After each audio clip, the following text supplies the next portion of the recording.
You bought a stainless steel sink. It was shiny, modern, and you were told this metal does not rust. A year later, there is a brown spot. Small, but unmistakable. What just happened? The answer does not start with rust. It starts with protection. Stainless steel is not stainless because it is inert or chemically unbreakable. It is stainless because it is defended. The defense is a film, invisible and transparent, only a few nanometers thick, roughly 10 to 50 atoms from top to bottom. This film is made of chromium oxide, and it forms spontaneously from chromium atoms already inside the metal. When you look at a stainless steel surface, you are not seeing bare metal. You're seeing metal through a shield so thin that light passes through it as if it were not there. Here is how it works. Stainless steel is an alloy, iron, with at least 10.5% chromium mixed in. Chromium has a stronger attraction to oxygen than iron does. When the metal is exposed to air or water, chromium atoms at the surface react first. They grab oxygen and form a stable, tightly bonded layer of chromium oxide. This layer blocks oxygen and water from reaching the iron underneath. It is passive protection. Nothing needs to be added. Nothing needs to be applied. The shield builds itself, and if you scratch it, it heals. The chromium atoms newly exposed at the scratch immediately react with oxygen and rebuild the film. That is why a scratch on a stainless steel knife does not turn into a rust line. The defense repairs itself, provided oxygen is available. But every shield has a weakness. For stainless steel, that weakness is a single type of ion, chloride. Chloride ions are small, mobile, and chemically aggressive.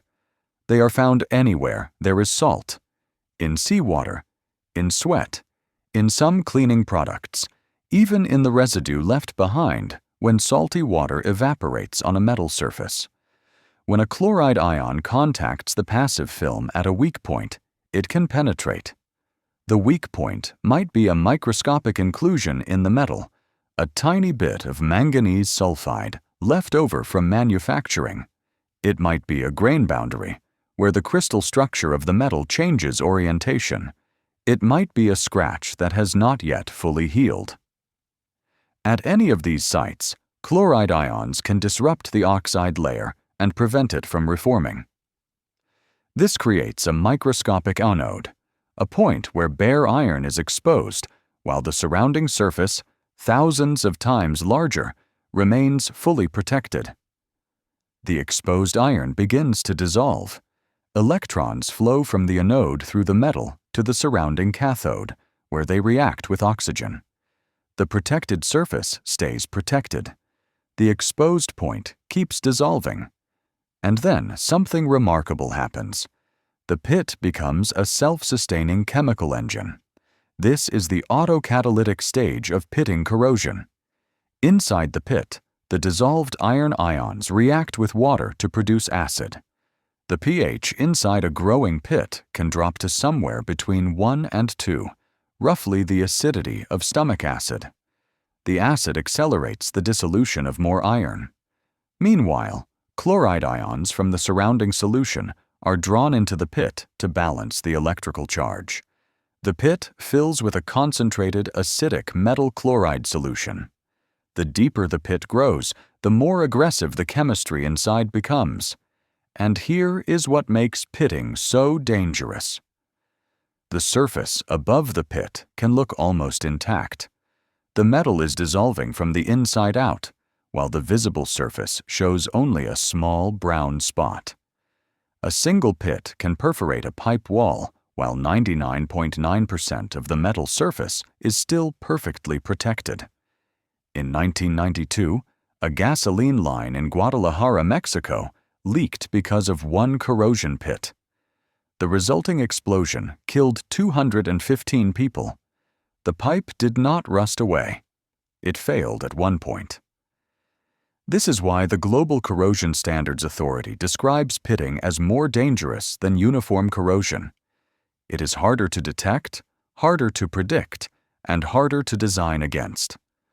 A small amount of metal loss in the wrong place can destroy an entire system. To be fair, most people who have owned a stainless steel sink already know it can develop brown spots. The fact that stainless steel can stain is not a shocking revelation. What is genuinely surprising is the mechanism, an invisible shield only a few dozen atoms thick, a specific chemical attacker that finds and exploits microscopic weak points, a hidden autocatalytic reaction that dissolves metal from the inside while the surface looks fine. So what can be done about it?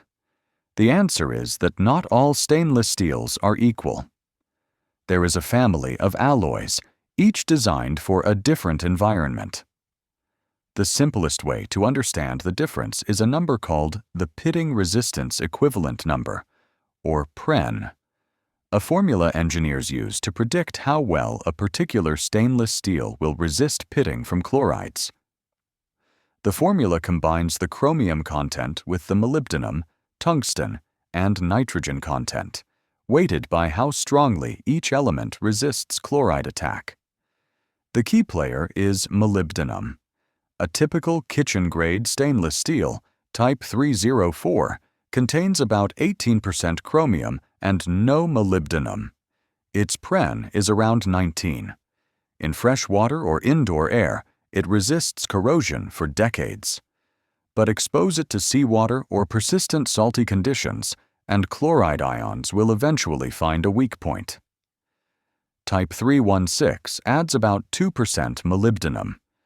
That single addition raises the PREN to roughly 25, enough to resist moderate chloride exposure, which is why marine-grade hardware and surgical instruments use 316 or similar grades.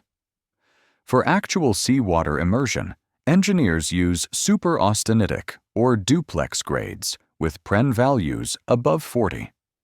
These alloys contain significantly more molybdenum and nitrogen. The point is that stainless steel is not one substance with one set of properties. It is an entire family of materials, each tuned to its expected environment. The PREN formula captures this numerically. Chromium provides the base protection. Molybdenum and nitrogen multiply it. A brown spot on a sink does not mean the metal was defective. It means the grade in question is being exposed to conditions it was not designed for. The shield is real. It just has specific terms of engagement. Stainless steel is not invincible. It is defended, and its defense is one of the most elegant systems in materials science. A transparent, self-repairing barrier, formed spontaneously from elements already in the metal, that protects against almost everything except one specific ion. The next time you see a brown spot on a stainless steel surface, you will know exactly what is happening beneath it. A chloride ion found a gap in the shield, and the metal has been fighting an invisible battle ever since. This is reasonable wonder. Big questions. Clear science.